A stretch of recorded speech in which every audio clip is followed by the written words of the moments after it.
tingnan nga natin 'to, pakita ko lang guys, wait lang. Pakita ko sa inyo yung schedule of impeachment. Pakita ko lang schedule of impeachment. Meron dito. Ito. Maabsat ako, nakasimangot si Sara. Bakit naman ganyan yung picture ni Sara dito, mga kabsat? Bakit naman ganyan ang nilagay yung picture? Nakasimangot. Ito schedule, maabsat. Agoy, nakapaw. Iiyak na naman dito yung mga garapata, addictus. Di ba, Ma'am Eva? Sapol na sapol, Rizalino. Ito, mga kabsat. June 2, pagharap ng articles. Ayan, nasabi yung articles. June 3, panunumpa ng mga senador. Bubuksan nila as impeachment court. June 4, isamons. Ayan na. June 14 to 24, pleadings. Akoy! July 24. Ang laki ng agwat guys more than 1 month.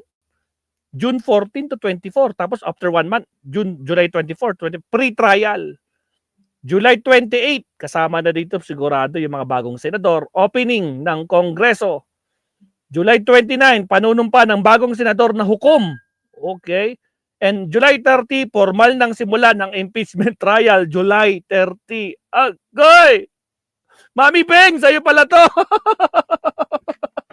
Kay Mami Peng pala to. Ayan, ginawa pala ni Mami Peng to. Agoy! Nako naman, Mami Peng, nandyan ka pa ba? Sa'yo pala to. Bakit ganyan? Sabi naman ni Addictus Rex. Agoy! May mawawala naman ng baliw dyan. Hindi lang, baka mag-tantrums na naman, mag-livestream. Mama! Gagala na naman siya. Hindi na naman niya mapigilan, no? Naku, mga kabsat. Yes, nakita ko yan, sabi ni Macarons. Tragis. So yan guys, alam na natin yung schedule, mga kabsat, no? So, we leave it there, mga kabsat. Alright, okay. Pasukin na natin to, mga kabsat. Asa na yun? Eka lang, meron ba dito? Ito. Ayun, no? Agoy. To, halos lumabas yung mga schedule, Ito pala, Balitang-balita na. Naku po, problema dito si Inday. Kasi kaya pala ginagawa nila ng paraan, no? Sabi niya kay tawag nito. Yung mga kaalyado niya. Kunin niyo, tanggalin niyo na si Kwan. Tanggalin niyo na si Cheese Escudero, mga kabsat. Sila na lang, 'di ba? Agoy, nakapaw. Sara, okay ka pa ba diyan? Wag puro tayo kainin mo, sabi naman ni Macarons kay Antonio. Bakit may sinasabi ba sa Antonio? May kamoting garapata ba? Hindi ko nakikita dito sa StreamYard. Meron ba? Shout out, Tres. TJR, 2K25, shout out, kabsat. Ayan. Sige, punta natin. Ito, mapsat, wait lang. Ito guys, nangangarap. Amy Marcos, mga kabsat. Naku po. May kumausap daw sa kanya, mga kabsat. Agoy, some senators, sabi dito, Daily Tribune, 9 hours ago. Some senators have approached me. Kinausap ako with a proposal to be their candidate for Senate President. She said in a statement, whoever will be elected by our peers, whether it is me or not, there are certain congressional reforms that need to be undertaken. Naku po, mangarap ka naman kung makakapasok ka. Diba? Alam naman natin, diba? Best friend mo si Sara. So, ano gagawin mo? Ano gagawin mo pag ikaw maging Senate President? Agoy, tatalunin mo pa si Kad. Yung bali-balita nga natin, diba? Itong si ano natin ito? Bali-balita, itong si Tito Soto, kinausap din daw ng iba. Diba? Tapos, kung sino man yung apat na yun, apat yung binanggit niya. May apat nang kumausap sa akin. Sa'yo naman, some senators. Ilan yung some? Malamang yung mga yung black nyo. Diba? Duterte black nyo. Agoy, diba? Nakapaw. Sino pa dito? Sabi nyo, sa isang payag na siniwal na re-election ng senator, umano'y suhesyon sa ilang kasama sa Senado lumaban sa pagka-Senate President. Hindi man nila binahagi ang kanilang naging tugon sa mga ito at sinasabi niyang may kinakailangang pagbabago sa 20th Congress, particularly sa budgetary process. Really, budgetary talaga? O baka naman doon sa pamumuno, nakapaw. O, di ba mga kabsat? O, ano na naman to? Amy Marcos, ito, 11 hours ago. Nako, walang kwento. May bago bang Senate President sa June? Ayon. Kinumpira ni Senator Amy Marcos na may ilang kasamaan. Isa sa mga, saan dito? Isa sa mga gusto niyang tutukan ay mga reforma sa budget process, lalo na yung may wagang BICAM. My goodness, BICAM pa din sila, guys. Vic Rodriguez, ikaw ba yan? Nako po, at mga pagpapalakas ng mga serbisyong panlipunan tulad ng edukasyon, kalusugan, at suporta sa mga magsasaka at mangingisda. Agoy. O, ito, maps ito. O, kanino tayo? Who will be the next Senate President? Di ba? Agoy, meron pa dito? Ayun, no? Ay, may solusyon daw. O, sabi, Atty. Rodante Marcoleta, walang bahid ng katiwalian. Isama nyo na si Marcoleta dito. Ano? Bakit hindi nyo sinama si Marcoleta? Di ba? Sabi niyo gusto si Marcoleta. Agoy, walang bayad kanila. Hindi kayang bayaran ng presyo sa paninindigan sa ngalan ng saligang batas at katotohanan. Kahit pa sa bayaran ng 900 quadrillion US dollars, hindi masusuhulan para pumanig sa mga mali at katiwalaan. Ano? Higit sa lahat, may takot sa Diyos. Agoy. O, di ba pag nakaupo na si Marcoleta, maraming sisingilin kay Marcoleta sa mga pangako niya, no? Especially yung 2000 na yan. Boy 2K, humanda ka pag pumasok ka. Aaraw-arawin ka namin, Boy 2K. Ano? We want neutral and transparent Senate President. Rodante daw. Wala sa tatlong mabuti.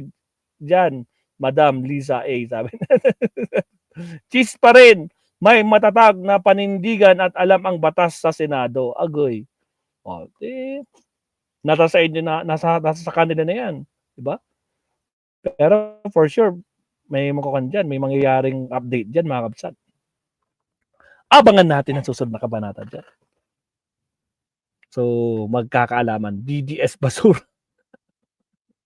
Hindi naman ganun. Ikaw naman, 2K ay, uy, bago yan 2K Coleta, Marcoleta, 2K Coleta. Paktay tayo dyan. So, yan mga kapsat, no?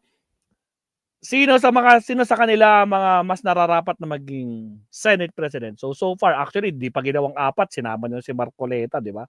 Total, yan naman yung gusto nyong mangyari. Tingnan natin, matirang matibay.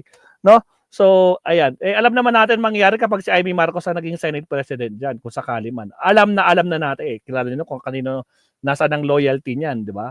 Alam na this. Agoy. Di ba?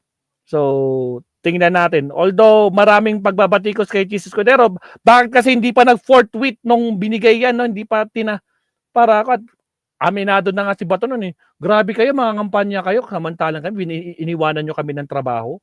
Di ba? Ang dami na nagsasabi, mga attorney, pati si attorney Rene, di ba? Attorney Recto, di ba? Ang dami na mga attorney nagsabi, forthwith, inumpisa na dapat. O ngayon, lalong tumagal. Pero tingnan natin, hayaan na natin, nandyan na yan. Total, next week na yan, umpisan na. Sasakit na ang ulo. Sabay-sabay. Tapos after nan, pati si Digo, sumasabay na, September. Agoy, marami tayo papanoorin ng mga live stream na mga hearing nito sigurado. O siya, iwanan na natin yan. So, Mabsat, next, punta na tayo dito. Bato de la Rosa, Mabsat. Nangyari kay Bato de la Rosa, ICC. Takot na takot si Bato sa ICC, Mabsat. Oh, from Bato to Rosia, De La Rosa goes tourist mode in Italy. Oh, kahapon to, guys. Oh. Uy, Baton! Pinapakiramdaman na ang Europe. Mga Mabsat, si Bato, oh. Feel na feel niya sa Europe, oh.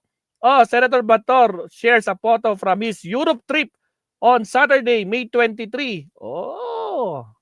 Earlier, De La Rosa mentioned plans to visit former Rodrigo Duterte. O, puntahan mo na tol, nandiyan ka na rin. Malapit-lapit ka na, puntahan mo na, 'di ba? Ikaw nga ang commander niya, kaya puntahan mo na yung boss mo, 'di ba? Who is currently under ICC custody in The Hague, Netherlands. True, although no official date of visit has been confirmed. Siyempre, hindi nila sasabihin yan. Gulat na lang tayo. O yan guys, nasa Europe si Bato Mabsat. O siyempre, nanalo siya, kaya pwede na siya kuhan. Enjoyin niyo yung mga naiwang sandali niya, di ba? Pero bakit ganun? Bato, bakit ganun? Isiniwalat ni Senator Bato de la Rosa na mayroong umanong ICC investigator sa isang hotel dito sa Pasay upang mangolekta ng mga dokumentong magdidiin sa kasong crimes against humanity sa kanya at kay Pangulong Rodrigo Duterte. Nako po, bakit naman? Silipin nga natin yan. Anong sabi sa balita? O sige, silipin natin. ABS-CBN ang source natin, Mabsat ha. Okay, punta na natin. ABS-CBN, pasok. Bato to probe own claim. O may claim na naman si Bato. Dapat meron kang CCTV, meron kang picture, meron kang ebidensya. Hindi lang yung butas ng puncher. Team forcing ex-cops to testify versus him. Duterte. Manila re-election and Senator Bato that was claimed without presenting evidence, ayan na naman tayo without presenting evidence, daldal na naman agoy, hindi na kayo nadala, puro na lang kayo ganyan, puro na lang kayo ngaw-ngaw, puro na lang kayo hearsay, bakit walang ebidensya?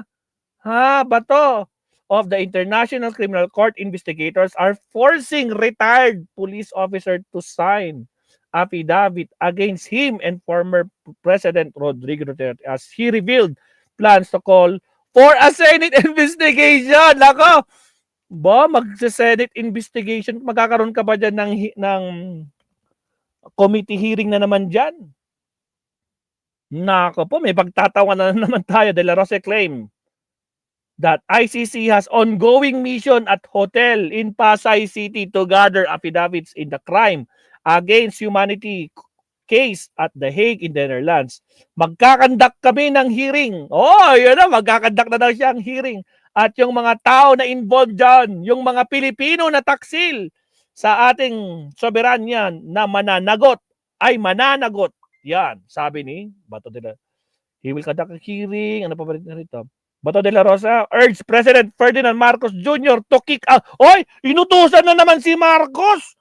Di ba, sabi mo, bago ka mag-reconcile, ibalik mo muna si Digong, si Tatay Digong namin. Ngayon, i-urge mo si Pangulong Bongbong Marcos to kick out yung mga ICC investigator to prove the sincerity of his offer of political reconciliation, as in, nandyan ngayon sa mga hotel dyan sa Pasay na nananakot sa mga retired. Okay lang, nakatakutin pa yung mga retired na police na pinipilit sila na mag-sign. Pinipilit daw. Asan yung ebidensya? Asan yung video?